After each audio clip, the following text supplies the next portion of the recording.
Hello, hello, and welcome to the very first ever Commish's Corner.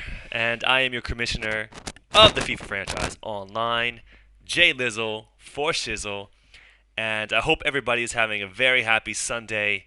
It is about 10:15 at night here in Japan, and we're at the very, very final stages, boys. We are coming right down to the wire of our very inaugural season here at FFO. And it's been a very pleasant one so far for me, for the staff, and hopefully for all the members as well. Um, I know we're winding down here, and let me get first off here, as you can see on the screen, Eastern Conference and Western Conference standings. Playoffs are just around the corner as well, guys. We will finish this season hopefully uh, next Wednesday. I know we have a few fixtures kind of lagging behind for different reasons, but know that we are in contact with those people, trying to get them to get their games played. And the plan is to start the playoffs next Saturday. Now, speaking of playoffs, as you can see here on the screen, uh, we have the playoff key here. Conference champion qualify for playoffs. Uh, Playoff game, which means they have to have a playoff to get into the playoffs. And hashtag stay home. So first, let me kind of walk you through how the playoffs are going to happen. Now, as you can see here on the Eastern Conference, pretty much running away with the Eastern division is the New York Red Bulls. It's safe to say that he will be the conference champion of the East. And right now, as it stands, he is the entire MLS leading team. Now, not far behind is the Los Angeles Football Club over in the Western Conference, who are 3 points behind him. So it will be a very, very good battle leading in to the final stretches to see who comes out on top for the trophy of most points in the season. Now, jumping back to the Eastern Conference, you can see here with the pink second and third seed. Now, the second and third seed teams both automatically qualify for the playoffs. So you don't have to have any other games. You are automatically in the playoffs. And if we look here, Toronto has overtaken Atlanta United on 37 points, 2 points adrift, which is not that far off. One game could make or break whether you are qualified for the playoffs and can sit at home and relax a bit, or you're gonna fight for your life in the playoff, which I'm going to explain to you now. So as you can see here, the three uh, green numbers, fourth, fifth, and sixth place. Now, all three of these teams, quote unquote, qualify for the playoffs, but they all have a playoff to get into the playoffs. Now, how that works is the first round, five plays six. So, number five team will play the number six team, and the winner of that game will play the four seeded team. And then the four seeded team will play the winner of that, and whoever wins that game makes it into the playoffs as the last team in. Now, as we expand on our franchises and our seasons, obviously the more teams we have, the more teams will make the playoffs. But with only 8 teams here, the top half, only 4 teams will make the playoffs in each conference. Now, around this area here, if Union can maybe make a late run, that might change some things. But I think for the most part, right here, barring third and fourth place, flopping a bit, flip flopping a bit, the Eastern Conference is pretty much set in stone for who is going to make the playoffs. Now, scrolling down to the Western Conference, again, we can see the LAFC are miles ahead here, and they are hands down the conference champions of the West. But coming down here, it is a tight little rodeo of teams vying for playoff contention. Now, as of late, Colorado Rapids have made a very, very huge surge in form. They have risen up the rankings, and if it wasn't for earlier transgressions, not being able to get the points they probably deserved by playing ineligible players, breaking the rules. I wouldn't say breaking the rules, but um, having infractions against the rules, they might have been a bit higher than they are now. But with LA Galaxy's dip in form, it has allowed Colorado to come through and claim the second seed in the playoffs. Now, the significance between second and third place, you might say, well, two and three, they both make the playoffs and then they're guaranteed a spot. Yes, that is correct. But again, remember, if you are the higher seed, you have home field advantage, right? You have the home field advantage throughout, so it's kind of like the NFL in that way, where if you are the higher seed, you get the home field advantage. So it could be a very, very important factor in these playoffs. Now, scrolling down, we have fourth, fifth, and sixth. I mean, there's a little bit of a gap there, in 7 point gap. But with the remaining, we have if everybody's played the games, another 4 games left. Who knows how that runs? You run the table, 12 points. Could be a different situation. Minnesota has moved up into the playoff talk after their last batch of fixtures. And a team that's kind of really, really been on a downslide is FC Dallas. They were up here in the conversation playoffs and even in the qualified positions for a while, but have hit a very, very poor run of form and find themselves now all the way down at the bottom in ninth place. But again, there's only 4 points between stay home, hashtag stay home, and hello playoff. So again, that could be something that these last few fixtures really, really expose who has the guts to kind of, pull through and fight on and either keep their place or move on and overtake somebody else's place. So it is very interesting to see the last batch of fixtures coming out on Monday, which will be tomorrow.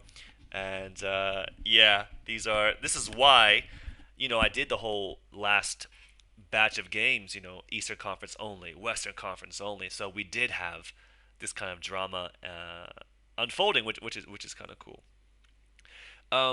It's very easy for me to kind of see team of the season. All right, the team with the most points, or a team that's overachieving, things like that. But I think, and we're gonna have a vote on this, obviously. But I would like to know who are your teams of the season.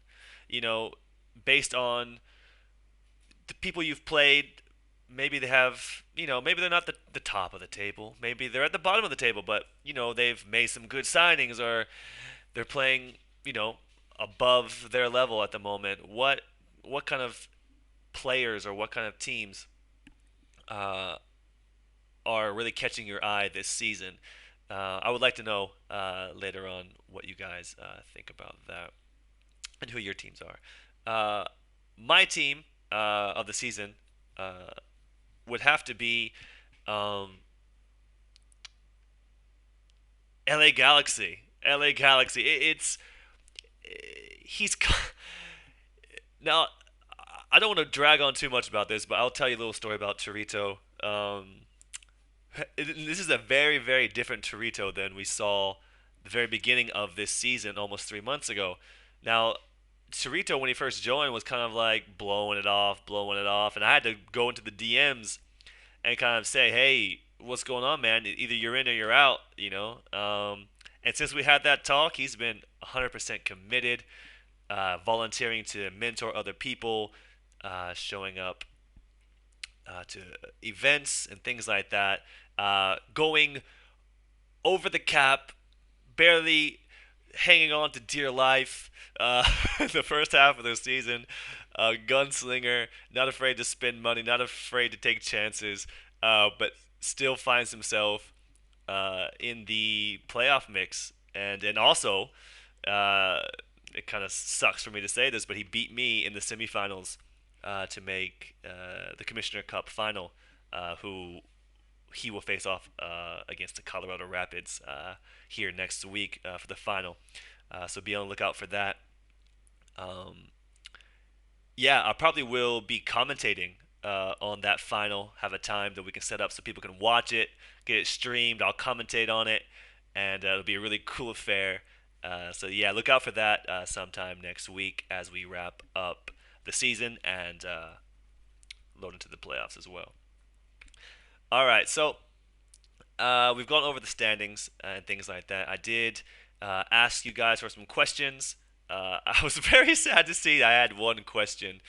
It was from Atlanta United OG. He sent me a question, and his question was, "What kind of things in the future are you looking forward to doing here? What is something you would like to see in the future of FFO that would be unique?" Um, Now, I think a lot of what we do here at FFO is unique. I think a lot of other leagues around the wide world of the web have a lot of similar things going on. Um, Transfers, things like that. You can do transfer leagues, online career modes. I think a lot of people have something very, very similar to what we do, but I think that the depth of what we do and how we do it is very, very unique compared to other leagues. What I would love to do, and now again, I don't think this is a very mainstream approach, or I don't think it's a very, um, it wouldn't be a very popular uh, option for the league, but because I'm so realistic driven and realism is a very, very big part of why I wanted to do something like this. And I've kind of touched on this in the Sim League that we spoke about, is to have coaches, hiring of coaches, um, going through real life and players, having them quote unquote unlock positions as the season progresses in their real life. So, for example, say Atlanta United, they play a 3-4-2-1 or something like that, and so they're able to play a 3-4-2-1 because the team has played that formation in the season, and they're also allowed to play the formation of the coach. Now, every coach has their go-to formation, what they are known for. Obviously, Jose Mourinho, 4-2-3-1, day in day out. That is his bread and butter formation. Things like that. So, I mean, Klopp 4-3-3, blah blah blah blah blah, whatever it is. Um, so you can play the formation of the team that you own and that you manage, and the formation of the coach that you have. Obviously, hiring and firing of coaches would be available, and the more formations your team plays throughout the season, the more formations unlock for you. And that pretty much is very hardcore, hard mode, something we talked about in the Sim League. But in the long term aspect, in the long term kind of goal of the league, would be for us to be able to control our own settings and our own stats and ratings based on player performance in the league. Now, this is a very tricky subject because if we do, and this is what we were talking about this a few days ago in the league office chat room because I had brought it up. Um, so, for example, right now our overalls and potential changes only come through real life online choices from the editors in FIFA on how well or how poorly the players that you own, I wouldn't say own, the players that you have are playing. Now, that is good and bad, where if you are caught up to speed on players performing throughout the world, players coming up through the ranks. You might be able to buy low and sell high, and things like that. But nothing that you do with them in our league reflects on how good or bad they will become. Now, on the flip side of that is that we want, now eventually, I would love to have a system set up where we have a player performance based formula where a certain rating of player who plays above his potential gets his stats edited, and we go through and edit his stats, and then you would have to go in and manually edit the stats yourself to match those of the roster, the FFO roster, so to speak, that we would put out. Now, a few of the concerns that I have received from this would be okay, so if that is the case, and we are adding stats and overalls and potentials to players who are performing well, what is to stop everybody from stat padding? Now, very, very good question. Very, very solid concern. But we had the same problem in a very, very big Madden franchise, online franchise that I helped design, helped build from the ground up, and I was the commissioner of that league, which is now a very, very huge league. Not sure if you guys know of that franchise guy. Very big, huge Xbox roster creator, number one for the last 3 or 4 years. Does a lot of deep dives and stuff like that on YouTube. Um, I helped craft his online franchise. We came up with a lot of ways to reward players for kind of playing above their level or things like that. Uh, but the only thing with that is that on Madden, if the commissioners um, edit the stats, nobody else can touch it. So whatever we do, you can't kind of alter the stats. On FIFA, it's not like that. So people can still come in and go in and cheat if they wanted to.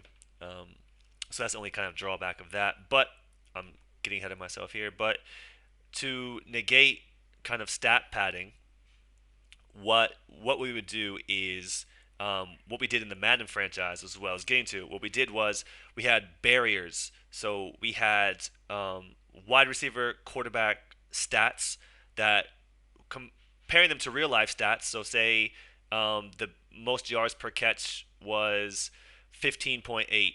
So I allowed 16 yards per catch. Anything over that um, after 1 week of playing, uh, your averaged out 16 yards per catch. You would get if you were between 16.1 and 17 yards per catch, you would get 1 game suspension or 2 game suspension. I forget what it was for that player.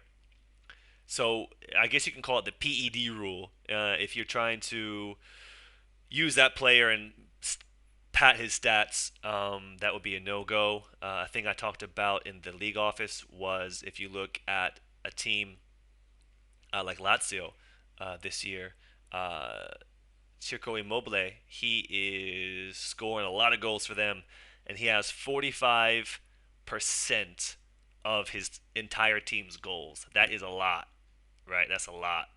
Um, so, based on real life stats again, which I love to do, um, no player could have, because 45% is the most in the top, I guess, 6 leagues around the world. 45% is the most one player has scored the percentage of his team's goals. So I would base it on that. Okay, so 45%. No player in your team could have more than 45% of your team's goals. If they do, they are put on the PEDs and they're suspended for however many games it is until they get under 45%. So that means you have to sit them on the bench. That means you got to play other players, whatever it is. That would come into effect, and there would be a lot of other things. Again, this is something I would love to do in the future. That way, we don't have to upgrade. We don't have to update our stats week in and week out. What we have is what we have, and we go by. It's the Bible. It's the FFO Bible. We go in and we do it that way. So, very, very long answer to that question, but I thought it was a good question. would be I would love to do our own roster file, our own roster that we add to, subtract to, and people kind of it's kind of a trust system, you know, that way. But we can build to that. But that would be something lovely and something really really fun. I would love to be a part of. And if FIFA would love to do roster files and let Microsoft actually do that kind of stuff, I would make a roster file for FFO, edit the players, do all that stuff, and that way everybody was on the same roster file, and that would be awesome. But I don't see that happening anytime soon because it doesn't make EA Sports money on FIFA. Yeah. Okay. So that's kind of what is going on with me and what I've been kind of thinking about. The closeout here, I would like to kind of go over some of these things here I've been working on. I've taken over the stats. Hank has done a very, very good job um, designing and laying down the foundation for all these stats. So I do thank him for that and his hard work. He continues doing it on the USL. And Yosti as well has put a lot of hard work into the first half of the season, kind of getting all the stats put up. So thank you both for that. As we see here, the goal leaders, obviously Diego Rossi is far, far and away leading the league, the entire league, with 37 goals. Um, a lot of players in behind here. Polito, who you would expect. Carlos Tevez, which I think was a very, very shrewd buy on transfer deadline day. He was the crown jewel, and you can see why. I think he just scored 5 goals in his last game, which is ridiculous. And then you kind of see here, you got the quick striker and Colts. You got the quick striker who can play anything, and Chara. Um, my boy DK showing up with probably the lowest rated out of all these guys. I think he's a 61. Um, but yeah, coming through here. Lots of players on Tim Plus. Uh, so yeah, very very. I mean, the Golden Boot obviously is Rossi's there. Let's look at the assist again. Rossi, no surprise there. Colt, um, those two guys have been tearing it up all season. Lots of strikers here with assist. Um, does that mean people are playing sweaty? Does that mean strikers should have a lot of assists? I'm not too sure. But that is it is what it is. And a lot of strikers with a lot of assists here. Man of the match leader again, Rossi with 13, kind of takes the cake there. If you look at MVP points, he is the probably runaway favorite for MVP. Now Hank has kind of made his formula here uh, for MVP, um, and we can kind of see who the front runner is here. As you see, some goalkeepers are coming up. They got to get them for clean sheets. So the second person would be Jensen for New York Red Bulls because he has 19 clean sheets in total. 95 points in the metrics for the MVP race. Another keeper, obviously in the top 5, would be Yarborough from Colorado Rapids, who's on 79 points. So a lot of keepers getting some love in the MVP race, but I mean it's Rossi's to lose, basically. Another thing that I would like to talk about, kind of going away from the stats here, is the draft. Now, the FFO draft, we'll see players 16 to 23 coming through, kind of leveled in with top tier, mid tier, lower tier prospects. And one of these prospects that I really like, and I watched a lot of when he played for Arsenal, watched even more of him when he was playing in the Eredivisie, um, is Daniel Crawley. Now, Daniel Crawley, for me, is a very, very good cam. I wouldn't play him out wide at right mid, where obviously he's playing here on FIFA and for Birmingham City. Apparently, he plays right mid. Um, but this guy is a very, very good cam. Has what you want out of a cam. I mean, crossing you don't really need as a cam, but 73 short passing, ball control, dribbling, balance. He has the vision, the composure, flair, finesse shot, decent long shots. Um, so for me, if you've ever watched Dan Carly play, I love how he plays. One of my favorite players to watch. And I haven't watched. And now I will be honest and say I haven't watched him play at Birmingham City. Um, but when I did watch him over the last couple of years in the Eredivisie, I really really liked how he was playing. And yeah, I don't even know how many games he's been getting. Oh, he's gotten a lot of games here for Birmingham City. Apparently, um, yeah. So that's what that is. A good prospect. Um, yeah, he will be one of the players coming into the draft. I'll be posting more of these kind of on the Discord as we go along. But Dan Crawley is one of the players coming in to the draft, and I think he'd be a very, very good addition to anybody's team. Still quite young, turns 23 in a couple of months, so just makes the cut.